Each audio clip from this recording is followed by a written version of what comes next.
দিন সকালে ঘর ঝাড় দিতেছিলাম আর নাচতেছিলাম, আর হ্যাঁ, বাড়িতে বসে বসে কোণে যাওয়া দেখতেছিলাম। ক্যা দেহম না ভাই, এই জায়গা হচ্ছে ছেলে বাড়ি আর ওই যে দূরে গোলাপি ওরা হচ্ছে বিয়ে বাড়ি।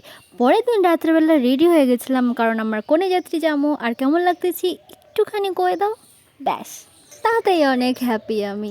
আর হ্যাঁ, বিয়ে বাড়ি যাওয়ার খুশিতে আমার মনে কি চলতেছিল জানো? কিরে, খুব খুশি খুশি দেখছি। ভারী মজা, বিয়ে নেমন্তন্ন, পোলাও, মাংস, মিষ্টি।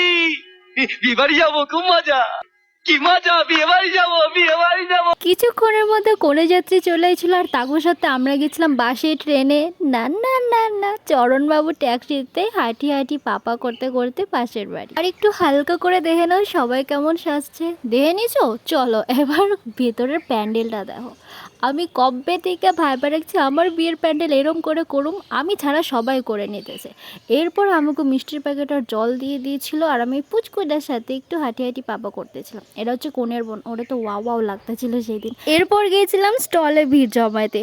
মেয়ে তো মেয়ে, ছেলেরাও ফুচকার দোকানে ভিড় করে। ভাইরে ভাই, কোনো রকম একটু সুযোগের সদ্ব্যবহার করে কোনো রকম কয়টা ফুচকা, মানে এই 10টা 20টার মতো ফুচকা খাইয়ে গেছিলাম মোমো খাইতে। আর চিকেন মোমোটা এত টেস্টি ছিল কি কমো। এরপর নিয়েছিলাম পকোড়া আর তান্দুরি চা, যেটা খাই একটু রেস্ট নিতে হতেছিল। এরপর খাবারও তো খাম, কী ভাবলা তাই কম না। এরপরে গেছিলাম ভেজ মোমো। এরপর ছোটো বাচ্চাগো নাচ দেখলাম, তারপর বড় বাচ্চাগো নাচ দেখতে দেখতে আমার খাওয়ার প্যান্ডেলে অর্পিতার সাথে দেখা হয়ে গেল। খেয়ে নিলি একা একা, খেয়ে নিলি তুই একা পেলাম না, এবার পঞ্চম ষষ্ঠম শত যুদ্ধ করার পরে ফাইনালি সিট পায়া আরামসে বসে পড়ছিলাম, কারণ সিট হাতছাড়া করা যাবে না। এর খানিকক্ষণ পরে আমাকে প্লেট সব পরিষ্কার করে নতুন প্লেট দিল। আর এই যে মেনু দেখে লাভ নাই, আমি খাবো সেটা দেও। এরপর আমাকে দিয়েছিল স্যালাড আর স্যাটে। মামি দিয়েছিল কি এইভাবে একটা ছবি তো আমি ভিডিও করে নিচ্ছি, আর মামি তো বেচারি লজ্জাই পেয়ে গেছে।